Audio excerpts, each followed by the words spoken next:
Hola, bienvenidos a Relatos en la Ventana. No es que siga nevando en Madrid, otra vez lo digo, simplemente que me gustaba tanto esta vista que quise aprovecharla para grabar unos cuantos relatos para vosotros. Bien, para hoy traigo un cuento de una mujer, una autora que yo no conocía como escritora. Me explico. Se trata de Rosario Blefari. Ella lamentablemente falleció en el año 2020. Yo la conocía como cantante y compositora del grupo Suárez, que a mí me gustaba muchísimo en los años 90, y a la que luego también seguí escuchando como solista, ¿no? Y cuando me enteré de su fallecimiento y leí en la prensa sobre ella, me enteré de que también había publicado 2 libros de poesía y 2 libros de relatos. Así que intenté hacerme con alguno de ellos y finalmente hace unos días conseguí aquí en Madrid este que se titula Las Reuniones, que es de 2018. Bien, no lo he leído aún completo, estoy con ello, pero me está gustando muchísimo porque me parece que descubro en ella la misma capacidad narrativa que tenía ella en sus canciones. Las veo aquí reflejadas en sus cuentos. Así que sin más os recomiendo que en recuerdo de Rosario Blefari pues también vosotros podáis conseguir sus libros y leerlos, tanto de poesía como de relatos, y también escuchar sus canciones, tanto en solitario como en Suárez. Sin más, os leo el primer cuento de Las Reuniones, que se titula Lámparas de Oca. Miedo no era miedo. Era esa inquietud que ya conocía porque la había sentido otras veces al entrar a esos edificios del centro de techos bajos y pasillos estrechos. Es una alerta que se enciende al bajar del ascensor en un paller oscuro y saber que detrás de cada puerta hay un mundo. El departamento estaba en el primer piso. Desde la calle las ventanas parecían al alcance de la mano. Abrió la puerta Tomás, en pantuflas y pantalón pijama, con camisa y pullover escote en B. Tenía el pelo corto pero crecido en una melena canosa y un cigarrillo encendido entre los dedos. Me hizo pasar, arrastraba los pies entre paredes espejadas y cosas cubiertas con telas blancas que podían ser cajas o muebles apilados. El departamento parecía muy chico, a menos que se extendiera como un laberinto detrás de alguna de las 3 puertas cerradas. Las persianas estaban bajas y la luz provenía de algunas lámparas. Una estaba sobre la mesa que funcionaba como escritorio, iluminando el sector de trabajo, la caja de cigarrillos baratos, el cenicero y la máquina de escribir. Las otras 2 tenían forma de oca y estaban apoyadas aquí y allá sobre los montículos cubiertos, como la escenografía de un pesebre viviente. Era una entrevista de trabajo. Se trataba de un texto literario, una novela, que Tomás no podía terminar. Quería probar si era posible hacerlo dictándole a alguien en lugar de teclear. Había estado pensando que se le daba más fácil hablar que escribir. Mientras acomodaba el papel en la Olivetti le aclaré que no era mecanógrafa profesional, que escribía con 5 dedos, aunque bastante rápido. Se reclinó contra el respaldo de su asiento, aspiró una profunda bocanada de humo y cuando la soltó el aire se impregnó de aroma a pastizal quemado. Yo estaba atenta con los dedos listos para teclear lo más rápido posible, aunque me había contestado que no le importaba la velocidad porque necesitaba tiempo para pensar la frase siguiente. Era cierto, rumiaba un buen rato cada unidad antes de soltarla. Yo contestaba con el equivalente en golpecitos del teclado, como si estuviera traduciendo a frases rítmicas. Era muy íntimo ese acto.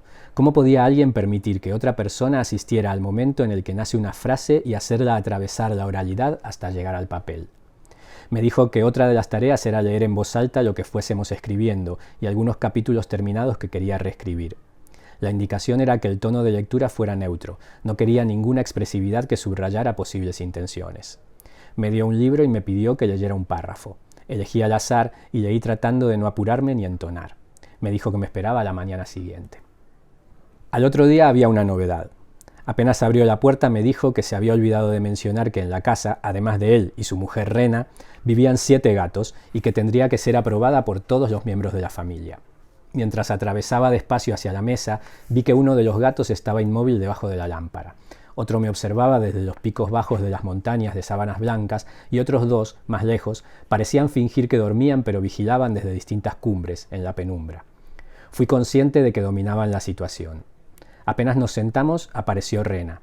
Tenía el pelo muy claro y finito, casi invisible, del mismo tono que la piel. Uno de los gatos salió corriendo cuando nos saludamos con un beso y el que estaba debajo de la lámpara se erizó soplando. Rena parecía preocupada, estaba muy atenta a las reacciones de la familia gatuna. Señaló a la madre y a uno de los más jóvenes como los difíciles. Tomamos el café que nos preparó y empezamos a trabajar. No me puedo acordar de qué se trataba la novela, ni siquiera creo que haya llegado a saberlo entonces. Tomás me debe haber contado el argumento general, pero como trabajábamos por zonas, yo no sabía con certeza dentro de qué mundo estábamos ni qué quería decir esa parte.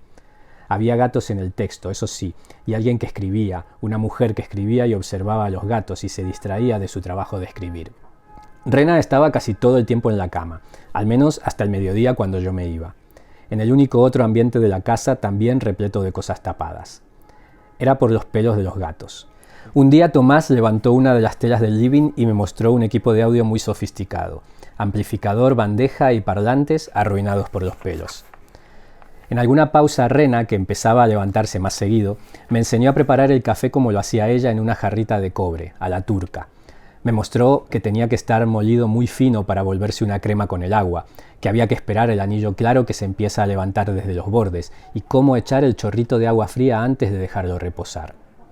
Estas pausas ocurrían cuando Tomás tenía que hacer algún llamado o cuando consultaba los diarios para ver el movimiento de cotizaciones y precios en el mercado de bienes raíces. Un día en que Tomás no estaba de ánimo para dictar y justo se había terminado el café, Rena me llamó aparte y me preguntó si podía ir a comprar algo. Sentí entonces que mis tareas iban a empezar a diversificarse.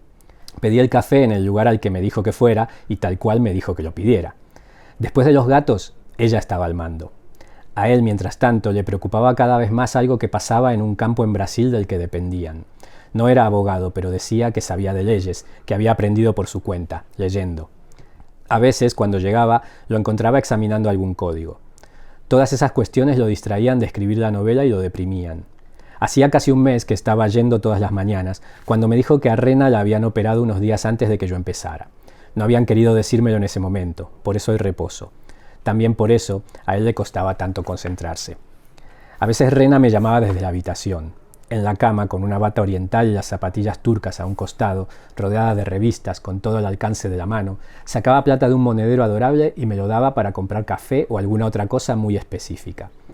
Tenía un pequeño televisor blanco y negro siempre encendido en el que miraba desfiles de moda en canales extranjeros vía satélite. A medida que recuperaba las fuerzas empezó a quedarse levantada más tiempo. Con Tomás ya escribíamos muy poco, nos quedábamos hablando de libros y autores leídos. Y mientras preparaba el café en la cocina, ella me contaba fragmentos de su historia y me mostraba sus tesoros. Un día dio vuelta a una de las paredes espejadas y desprendió un módulo con rueditas. Todas esas paredes en realidad eran aparadores rodantes espejados por los 4 lados. Rena los giraba y yo miraba asombrada cómo la casa se desarticulaba. Abrió uno, un lado era la puerta, y adentro estaba lleno de ropa nueva. Sacó un piloto muy moderno, no importa cuando lean este cuento, siempre será muy moderno, simple y liviano. Me hizo fijarme en los botones de baquelita negra, dijo que eran, con la forma de una espiral o caracol.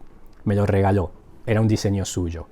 Ya hacía 15 años que la tienda de la galería a la que iba todo el mundo a charlar y escuchar música estaba cerrada. Ella tampoco quería contar ni mostrar todo, al menos no quería hacerlo de golpe. Por eso de repente, como si tuviera miedo de ser demasiado desprendida o emocional, o por no querer quedarse sin nada para la próxima, se detenía, guardaba todo y se quedaba en silencio. Un día abrió un baúl que estaba disimulado como un banco en el pasillo que iba a la cocina. Había decenas de frascos herméticos y utensilios de cocina que me mostró como si estuviera a punto de dármelos, como si sintiera el impulso de desprenderse de ellos para que la vida de esos objetos entrara en acción en alguna otra parte. Lo detenido no le gustaba. Pero yo tampoco era la depositaria ideal, no iba a poner un restaurante ni nada. No era necesario que se lo dijera. Ella se lamentó porque seguirían ahí dentro. Me regaló 3 de esos frascos. Uno se me rompió, 2 los conservo, aunque las gomas ya están muy gastadas.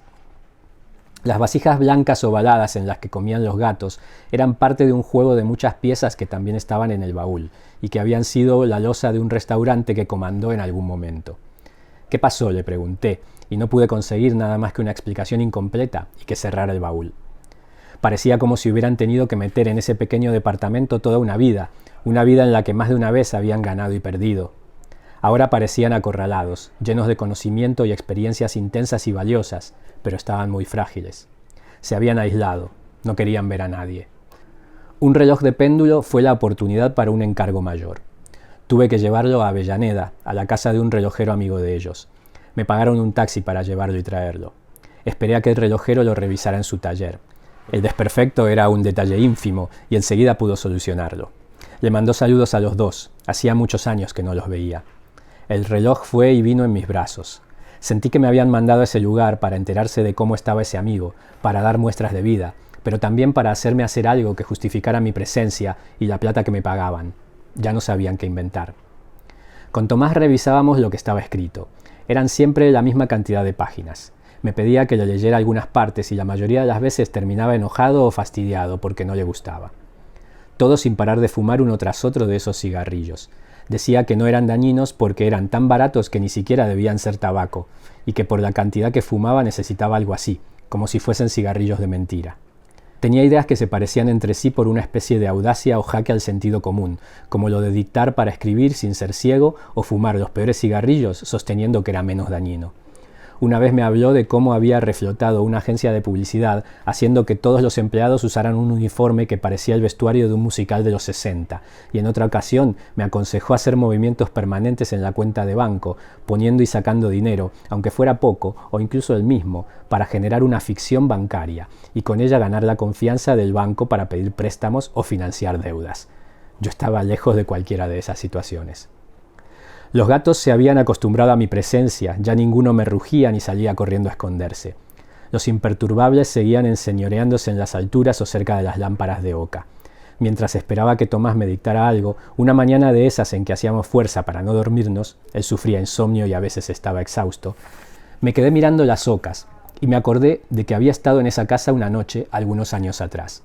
Yo recién salía de la secundaria y con mi novio de ese momento nos habíamos hecho amigos de un escritor de obras de teatro para títeres que nos había llevado a esa casa. Siempre nos llevaba a alguna parte, creo que para mostrarse bien acompañado porque éramos una linda pareja. Fue una visita fugaz, entramos y salimos.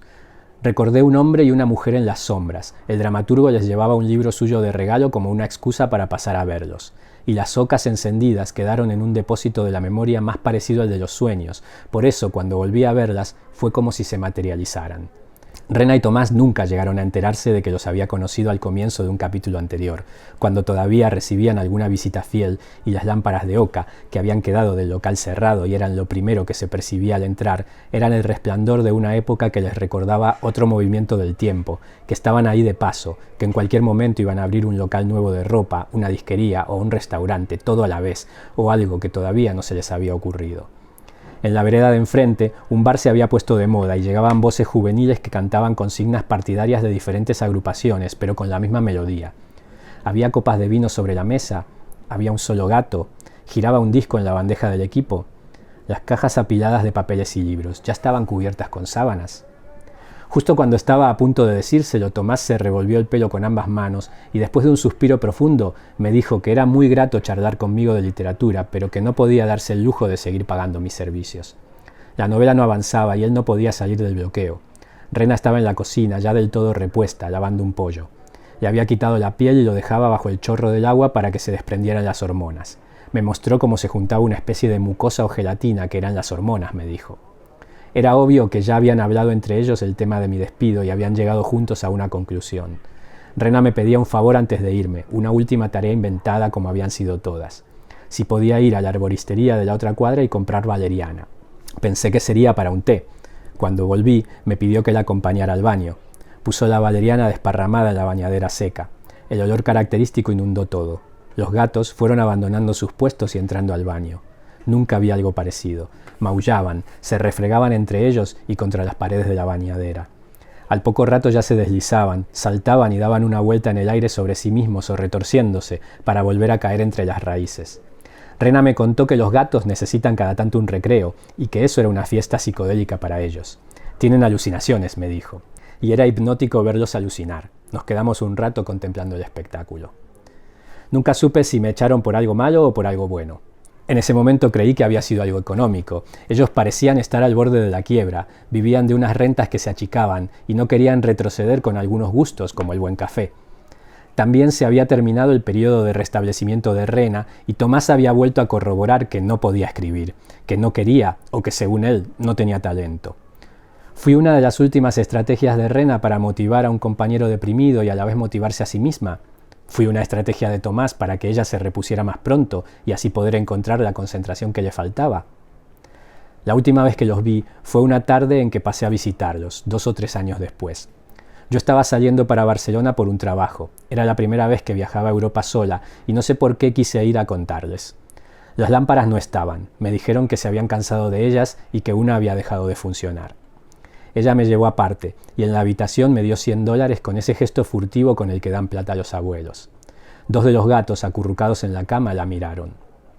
Para que tomes café en la Rambla por mí y unas cañitas con unas tapas en el barrio gótico.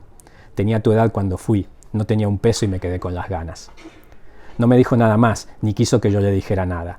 Me despidieron con un abrazo, pero breve y sin sonrisas. Cuando de casualidad paso por esa calle, nunca dejo de mirar las persianas bajas del primer piso. A veces me parece que se ve una luz entre las tiras de madera. Una ráfaga de valeriana, pasto quemado y la sensación de la borra casi impalpable en el paladar. Un reflejo de noche eterna sostenido en la penumbra por las lámparas de oca. Me hubiera gustado que se enteraran de que cumplí con la última de las tareas, esa que, por supuesto, no me encargaron. Este es el cuento Lámparas de Oca de Rosario Blefari. Espero que os haya gustado.